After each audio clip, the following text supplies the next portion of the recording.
Going live. We're live. Hey, what's going on, everybody? Hey. NXT Takeover 36. This is our review. Yeah, man. This was a really good show. I really enjoyed this. For once, I don't think it was overshadowed by SummerSlam. I don't think that a lot of people were like, "Oh, the Takeover is always better than the WWE pay-per-view." I think they were neck and neck this time, if you ask me. Eddie, you only saw a little bit of it, but I want to go over some things that went down. We had a match on the pre-card. You tell me what happened. What's that? You tell me what happened. I'll tell you what happened. There was a match on the pre-show with Ridge Holland beating Trey Baxter, who I don't know who that is. I believe he's from NXT UK. It was a real big squash match, and it seemed really pointless. So it was just real quick, whatever Ridge Holland calls that finisher, hit him with it. It was over. Kind of pointless for it to be there. But, it is what it is. It was a pre-show match. It was just to get the crowd starting, riled up a little bit. But when the show actually started, Cameron Grimes versus LA Knight. That's the match they started with for the $1 Million Championship. This was great, I thought. Grimes, you called it months ago, back when Grimes was a heel. Might have been last year, actually, when you were calling it. But the guy's a star. People, he's over like crazy. The gimmick is over. Putting Ted DiBiase in his corner just even, that just cemented that fact even more. Great to see DiBiase back too. The guy looked like he was really having fun out there. DiBiase grabbed Knight at one point on the outside and slapped on the $1 Million Dream. Crowd went nuts.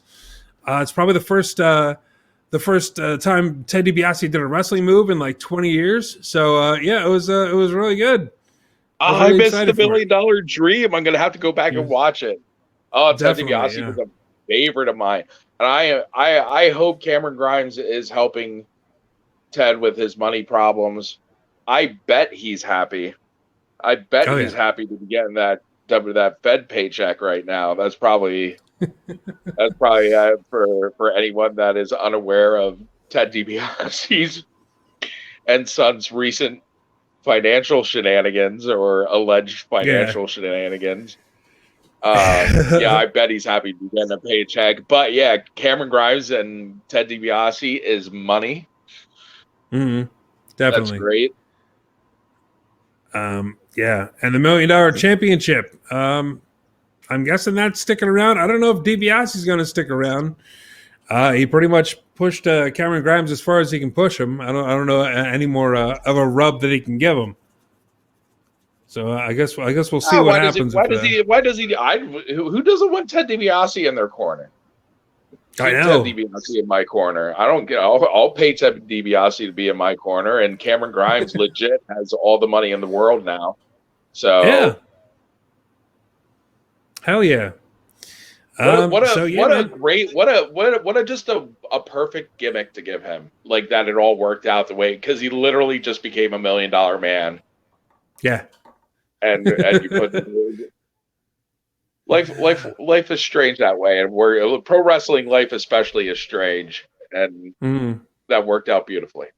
Yeah, and I loved the gear that Grimes was wearing. He came out in the Butler gimmick that he's been doing the past couple of weeks, tore all that off, and he had the black sparkling gear that like a DiBiase style gear that he was wearing. So it was really cool, the tights and everything.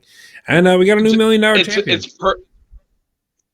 It's perfect, and it's a perfect look for him. Just like because that's gaudy. Like that was the gaudiest ring gear. Like in a way that there's been more colorful outfits, to be certain, especially in this age of Skittles vomit ring gear that makes me nauseous half the time when I look at two randos wrestle anymore. But just in a way that's just Just glittery. So much glitter. Shiny. They're going to have to clean that up. Shiny. That's shiny equals rich over the top. Mm-hmm. Yeah. The shinier you are, the more money you must have. The more money you must have. Yeah. Perfect for pro wrestling. Yes. So I'm going to give this match, I'm going to give it a 3 out of 4. 3 Stars? 3. 3. Not really stars. I just stars. Well, I'm doing 3D. That's what it gets. That's my rating. 8 stars. I'm doing 8 stars, 8? but I didn't watch the match. But I'm going on an 8-star scale. Oh, I'm gonna have to get more clips. 8-star scale, and but I can't do that because I didn't watch the match. So, in all fairness, I can't rate it. Okay, so Eddie gives it an X. There you go. Why isn't it a match. DX? It has to be a DX. I didn't even think about that. Where were you during the planning stages of this? I could have used you in the writer's room, man. We'll DX it next time. All right. Next time. Next matchup was Raquel Gonzalez versus Dakota Kai. There was this was a brilliant setup, I thought. I thought it was a great heel turn by Dakota Kai to be, I'm nobody's sidekick, that whole thing. Nobody thought she had a chance going into this thing. Rightfully so. She's very, very small next to Raquel Gonzalez. And it turned out that Raquel, she was better. But now let me tell you something, man. Dakota Kai is a star. And they need to start treating her like a star because she definitely showed herself tonight. It was a really great match. There was a lot of innovative things, I think, that happened during this. It was there was one spot towards the end. It was the old setting them up for a hurricane run off the top. Dakota Kai's sitting on the buckle. Raquel gets up on the top rope. Or standing on the second rope.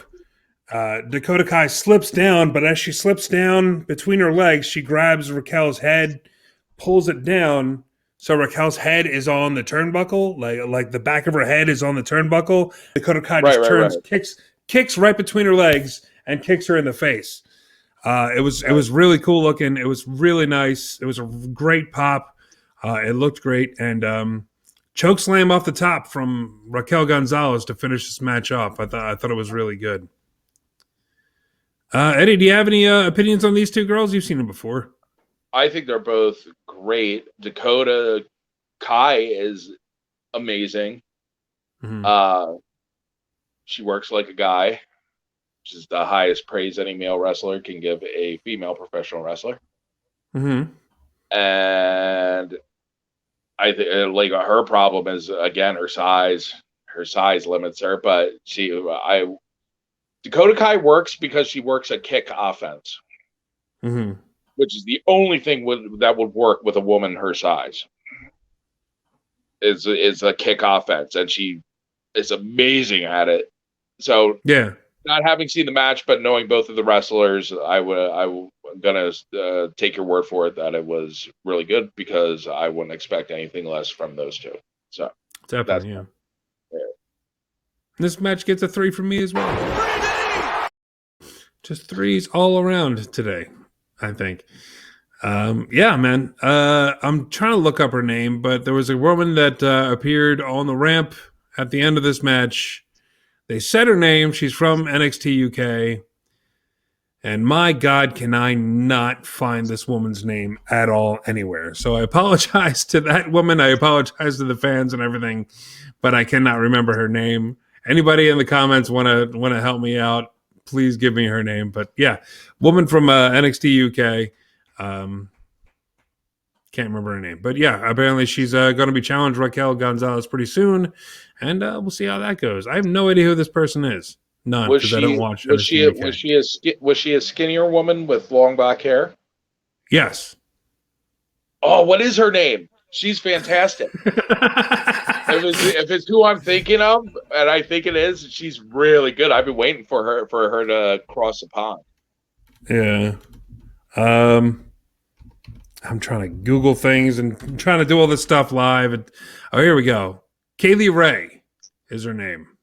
Yeah, I'm pretty positive that's what I'm thinking of. Yeah. All right. There we go. Thank you to whoever just sent me that. Yeah, Kaylie Rae. So yeah, she's gonna be challenging Raquel Gonzalez, and a lot of people were saying she's really good, and I'm interested to see it. So let's hit it, man. Yep, I want to see that too. And the next match that I know you definitely wanted to see, and I'm sad that I didn't get your reaction while watching this match because it was brutal. NXT UK Championship, Walter versus Dragunov, man. The big rematch that everyone was looking forward to, because the first one, dear God, the first one was bad. This one was just as bad, if not worse. Worse in a good way. This was very, very brutal. As you imagine, a lot of chops, a lot of slaps, a lot of kicks, a lot of forearms. It was just brutality through and through. A little bit of technical wrestling as well, which I forget that these people actually know how to do, because usually it's just German suplexes and strikes. Oh, they're all at least like versed in like catch wrestling and everything. So. Yeah, but a very, very good and brutal match. And we got a new NXT UK champion, which really surprised me. I thought Walter was just going to hang on to that belt forever.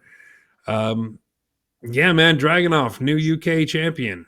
Good for him, man. And he definitely deserved it. You saw the shot of him sitting backstage, all beat up and bruised and stitched up. And I'm actually rating the match an 8, just solely.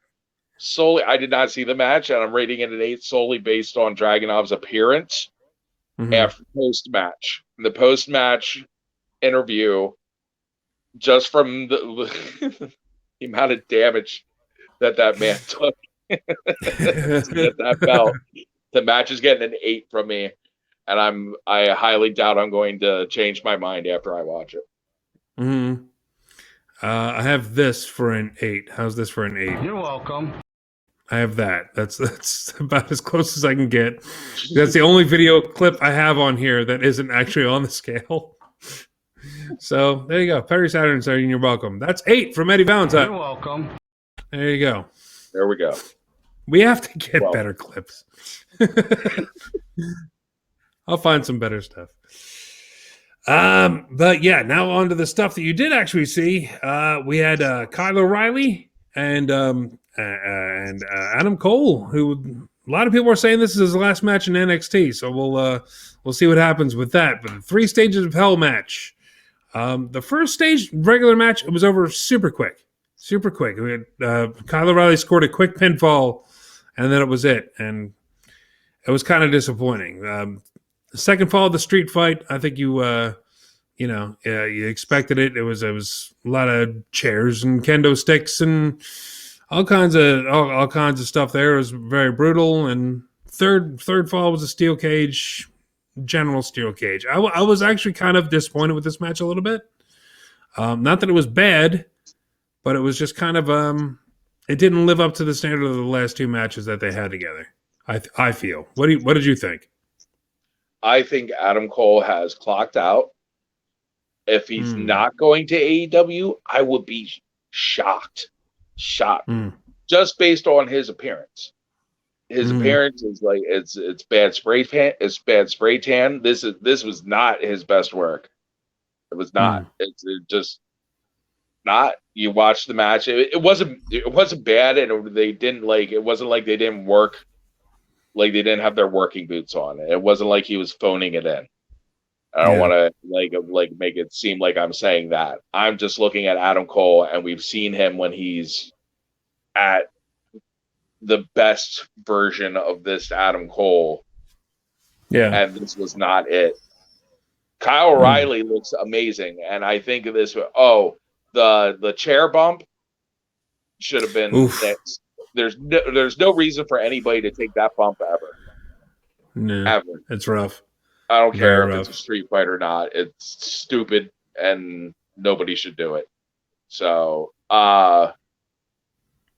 and I've seen people get thrown off of buildings. So that's coming from me. This is one of those things. Don't do it. It's stupid. It's stupid and unnecessary. Yeah. I think Kyle O'Reilly is ready to get away from Adam Cole and be his own wrestler, and I want to see that Kyle O'Reilly because I think he's amazing. Yeah, I feel like he's Kyle O'Reilly definitely shown much more in this match tonight than Adam Cole did. And I think Adam Cole, like I said, if Adam Cole's not going to AEW, I'd be shocked at this point. Just on how he's been looking, like his physical appearance and everything. So, and I think he'll be a better fit in AEW. So, I don't know if I was Adam Cole and this was like my swan song. If this was me on the way out, I would have put my best foot forward and it's like, okay, this is what you're getting rid of. This is what I'm taking to the next company. I would have had the best match of my career as a big middle finger to Vince McMahon. Okay, and he didn't do that. Say he's not going to AEW. Do you think he might let's think like we're thinking entirely within because of the WWE releasing guys and AEW snatching them up and just opening up the money banks. What if he's just working hurt? Maybe he's just burnt out and working hurt. That's entirely possible. That our physical appearance definitely suffers when we're injured. Yeah, and definitely he's been turning out top rate stuff for years now. Yeah. So, I mean, maybe he's just burnt out and hurting. It could just be that. Could it be that he's Adam Cole might just need a vacation? It could be. It could be that simple. It's like, okay, I'm gonna take off for a little while and heal up and lay outside and get a tan. Do you think it could be something as simple as they're moving him up to the main roster and he's learning how to slow down and work that pace? Nope, not the way he's looking. If he does not look. Does he look like he's going up to the main roster? He doesn't. I don't know. Like this is and I'm not even saying he's in bad shape. He just doesn't look on point. He's not on point. And there's one of two things. Either he's just so burnt out and he's leaving. And he's just like, I am tired of this place and all of how everything works. Because just imagine it on the higher level when you're wrestling for a higher level promotions on the indie level. And how the politics can be in front of crowds that small. When compared to the Fed. Now, even on an NXT level, you're working for the Fed. So, the mental toll that having to navigate their Byzantine rule system and the way you advance and the political game that you got to play, and it wears you down. And Adam Cole's been successfly doing that at a top level for years, and he did I would say he certainly, if he was going up to the main roster, I would say he might be deliberately trying to tank that after looking at how he at this match tonight. And not to say, and again, I don't want it to seem like I'm trashing him. I'm not. I'm no. I feel sympathy for him if he's in either situation. Yeah. And I'm happy for him if he is leaving and going to AEW, because I think he'll be happier there. And he'll probably do something, hopefully, that is really good that he wouldn't have been allowed to do in the Fed, if that makes sense. Yeah, I agree. What would you give the match on your rating scale? Oh, I'm going to give it a I'm gonna give it a 5 out of 8 for those two. A 5 out of 8. And I will give it a I will give it a 6 out of 8 in general, but a 5 out of 8 for those two because it's Kyle O'Reilly and Adam Cole, and I kind of expected more, I guess. Yeah, I didn't feel satisfied with that. I have a scale of 4, and I'm giving it a 2. Say yeah. I'm giving it a 2. That's all I have. It's 2. It's just like you said. It's those two, and I expected more. And again, it wasn't bad, and they took a lot of sick bumps. Some sick bumps that they didn't need to take, but they took a lot. They were working. They were working. They were just not working as hard as we know that they can work. So that's why it gets a 2. I wouldn't even say that. I think they're like Adam Cole not at his best. Yeah. Just not at his best Adam Cole. That's all. Yeah. We got to message him and tell him how to tell him to get a better chance. Siri. Hey Siri. Dear, right. Moving on to dear. Oh, I wish I had some like. Why is your spray tan so awful? Rick gave you a 2 out of 4. I didn't agree. I gave you a 5 out of 8.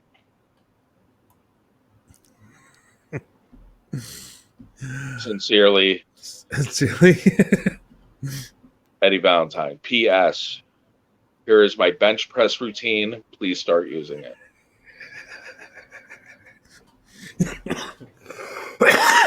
Excuse me. That's my opinion on that match. Choking on the fact that I'm way more out of shape than he is. All right, so let's move on to the main event, man. This was really solid, I thought. For Karrion Kross following, Cole and O'Reilly following Dragunov and Walter. I thought this was a really solid match. Samoa Joe versus Karrion Kross for the NXT Heavyweight Championship. Very good. Joe looks like he's in the best shape that he's been in years, and looks like he hasn't lost a step at all. I was really impressed with the match. I'm glad we got Samoa Joe as NXT champion. Good luck, Karrion Kross, on the main roster with your 50-50 booking. And I wish you well in all your future WWE endeavors. But I enjoyed the match. What do you think, Eddie? It was a good match, and it was the Samoa Joe show. The whole match. Yeah. This whole match was about Samoa Joe, and why shouldn't have been? They really, really, really ruined Karrion Kross. And it's noticeable. It's just I was talking about it the whole match. It's like I'm without Scarlett. What's her name? Scarlett. Without Scarlett, it doesn't work. It's like watching a guy wrestle without. It was like I said. It's like watching him wrestle without an arm or a leg, without her there. It's the whole Karrion Kross from before. They got them as a package deal, deal gimmick. And it doesn't work with one without the other. It doesn't work. And he needs her there. And it's noticeable that she's not there. And as a consequence, it's like it was way more. It should have been like getting them both over. But all it did was get Samoa Joe over. Through no fault of his own, because he was fantastic. He looked amazing. Like in fantastic shape. You're right, didn't lose it. It hasn't lost a step. He was fantastic throughout the whole match, and he the right guy went over. But again, like this should have elevated Karrion Kross as well as Samoa Joe, and I think it just buries Karrion Kross even more. It carried Kross. It should have been Karrion Kross this match. That's Samoa Joe carried Kross through this match, and like it's like Karrion Kross was there in it, But again, he needs Scarlett. I won't like. He should have said no. They both should have said no. They should have put their foot down and said no. Nope. We're together. That's how it works. Yeah. You can let us go, and that's fine. Like, we'll go somewhere else. But wherever else we're going, it's going to be the two of us. So you can have the two of us, or somebody else can have the two of us. But because it's killed him. Like, Karrion Kross was awesome. Now he's not. It has a lot to do with the 50-50 booking on the main roster as well. If you bring him in after making him look like a monster on NXT, and you bring him up to Monday Night Raw and have him lose in less than 2 minutes to Jeff Hardy, like, that completely destroys the character.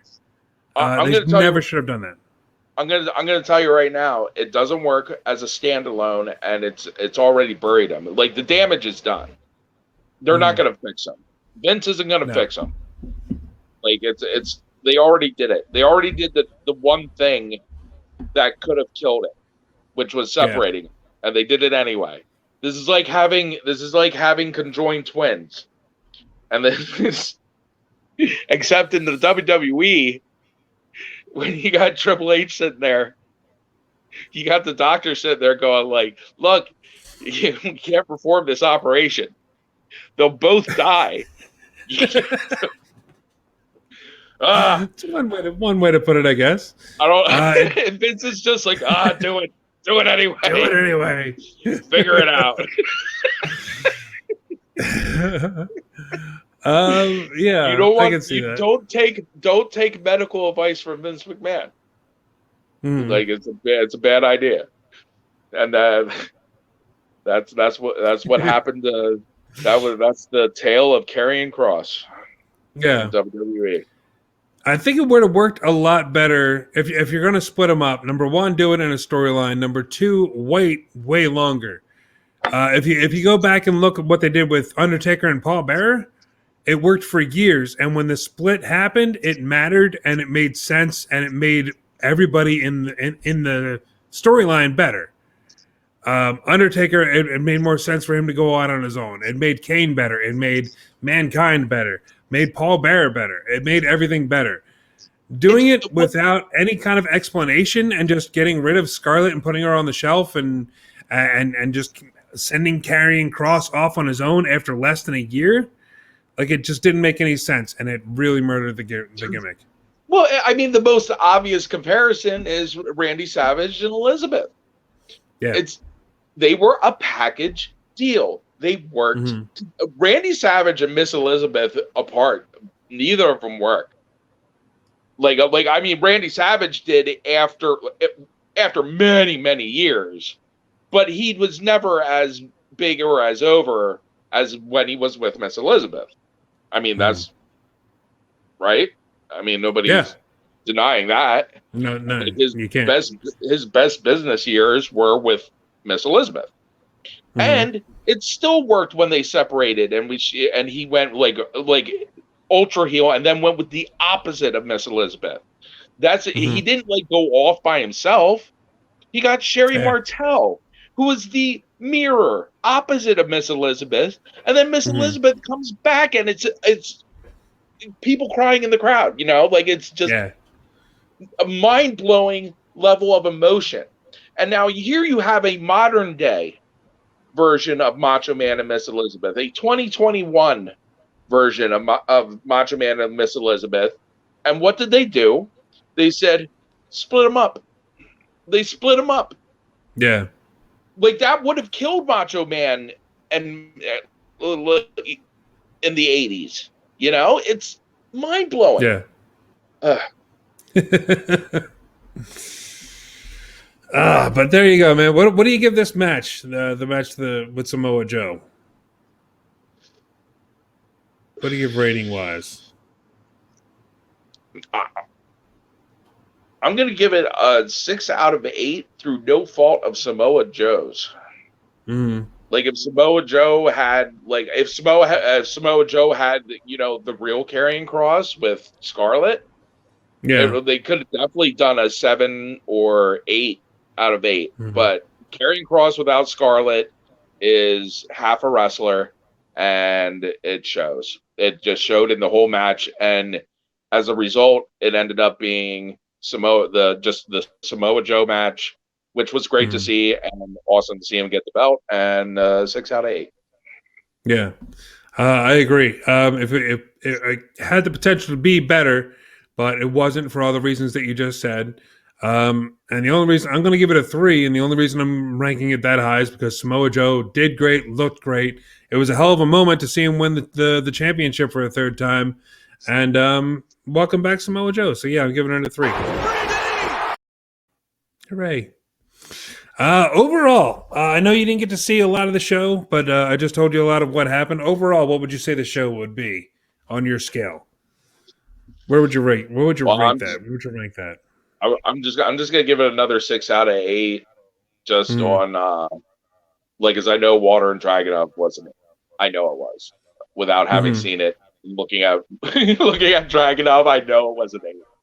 I know that without a shadow of a doubt it was an 8. So I'll give the show a 6 out of 8 based on what I saw and Water versus Dragunov. Nice. Woo. Yeah, man. I'd give it a 3. I mean, the only thing that really slowed it down was Cole not really bringing his all, and the Karrion Kross thing that we just got done talking about. That's pretty much the only thing slowing it down. I thought the whole show was great. It was all 5 matches played their part. It was a great build. It wasn't even, I can't even call it a slow build, but from Cameron Grimes and LA Knight, building up to the women's match, to the UK match, to the 2 out of 3 falls match, and then the main event. I thought it was really great booking. The way they booked it, I thought was done very well, which you don't get a lot of this day and age. A lot of times you watch any kind of a show, whether it be just like wrestling on television, or if you go to an indie show or a major pay-per-view, you can sit back and was like, oh, that would have worked better if you would have moved this match to the second spot and this match up to after intermission or whatever. I thought the pacing was really great. So yeah, overall, giving it a 3 out of 4. I really need more. If we're doing clips on reviews, I'm sending you my own personal clips. Please do. We need more clips. They're all going to be American Dad. So just so everybody knows. American Dad. Yeah, absolutely. All right. I'll find a series of clips. Okay. I'll take it. I already have a few in mind. Oh, great. Absolutely, I'll take it. All right, man. All right. That is our review of NXT Takeover 36. I thought it was a great job. This is a great weekend of wrestling. Friday, Saturday, Sunday. Things have changed. People have returned, and giant pops have been given. So yeah, man, it was really great. I had a really great time. I'm very tired and I'm going to bed. But yes. Eddie, thank you very much for joining us. We'll be seeing you very soon for part 2 of the CZW interview chronicles, the Eddie Valentine show for CZW. I don't even know what we're calling it. Yeah, but, whatever, something like that. The Eddie Valentine chronicles. Thank you, everybody. Thanks for having me. Rick, no problem. Everybody, we will see you next time. We'll see you next week for Rassle Rock. And until then, keep watching wrestling because it's awesome. See you guys.